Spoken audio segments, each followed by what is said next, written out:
કોડીનારમાં પહેલીવાર પોલીસ સ્ટેશને ફરિયાદ માટે લાંબી લાઈનો લાગી. મુસ્લિમ સમાજના 6700થી વધુ મતદારોના નામ કમી કરવાનો આક્ષેપ. ખોટી અરજી કરનાર 47 સામે કાર્યવાહીની માંગ કરવામાં આવી છે. નમસ્કાર, હું છું ચંદ્રિકા પુત્ર નિરાલી. તો આવો સાંભળીએ કોણે શું કહ્યું. કે ભાઈ જે આ વાંધેદાર છે 6722 એ તમે ફરી પછાઈમાં તપાસ કરો.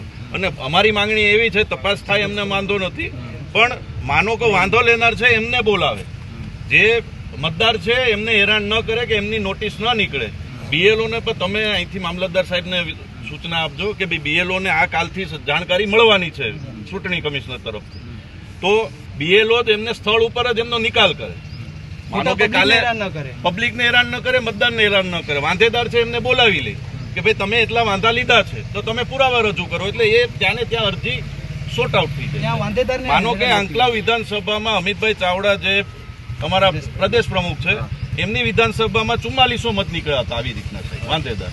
તો એમણે BLO ને ત્યાંના પ્રાંત અધિકારીને કહી અને 4000 અરજીનો ત્યાં ને ત્યાં જ નિકાલ કરાવી નાખ્યો. મેપિંગ થઈ ગયું છે એટલે ત્યાં ને ત્યાં જ નિકાલ રહી. 400 અરજીઓ પેન્ડિંગ, એમનું જ ખાલી પાછું મેપિંગ કરવાનું છે. એટલે આપને પણ અમે કહીએ છીએ કે આપ મામલતદાર સાહેબ જોડે વાત કરી લ્યો કે જે વાંધા લેનાર છે, ખોટી રીતે વાંધા લેનાર છે, એને અમે હાઈકોર્ટ સુધી નહીં મેકશું. એટલે તમે જેને પણ એની તલિયા સુધી કોણ છે, આખર સુધી કોણ છે, અમે એ પણ જાણશું કે આખર સુધી કોણ છે, કરાવનાર કોણ છે, એ પણ અમે મીડિયા સમક્ષ પણ કહીએ છીએ અને અમે એને બહાર પાડશું. જરૂર પડી તો સુપ્રીમ હાઈકોર્ટ સુધી પણ જશું અને હાઈકોર્ટમાં અમે પિટિશન દાખલ કરવાની તૈયારીમાં છે. અમને પ્રદેશમાંથી પણ આદેશ છે કે કોઈ પણ ખોટો કરશે એને અમે બક્ષશું નહીં.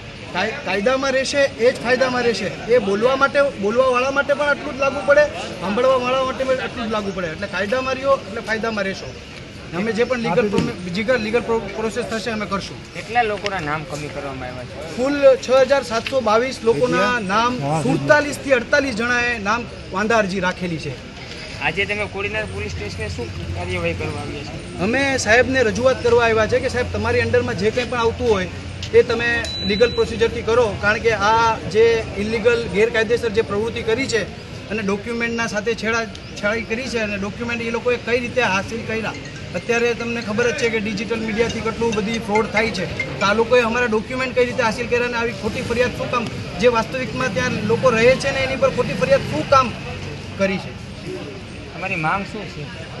અમારી માંગ એવી છે કે સાહેબ આ લોકો જે 47 જણા છે એણે જે ગેરપ્રવૃત્તિ કરી છે, ગેરકાનૂની પ્રવૃત્તિ કરી છે, એની પર લીગલ એક્શન લે. અને PI સાહેબ વતી અમે PI સાહેબને કહ્યું છે કે ભાઈ તમે મામલેદાર સાહેબને પણ આ બધી વસ્તુની જાણ કરવા વિનંતી, જે છે કે અમે મામલેદાર સાહેબને પણ જાણ કરશું. તો તમે આ સમગ્ર ઘટના વિશે શું વિચારો છો? કમેન્ટ કરીને જણાવો. અત્યાર માટે બસ આટલું જ. સમાચારને લગતી વધુ અપડેટ્સ માટે અમારી વેબસાઇટ www.gujaratplus.in પર પણ માહિતી મેળવી શકો છો. ધન્યવાદ.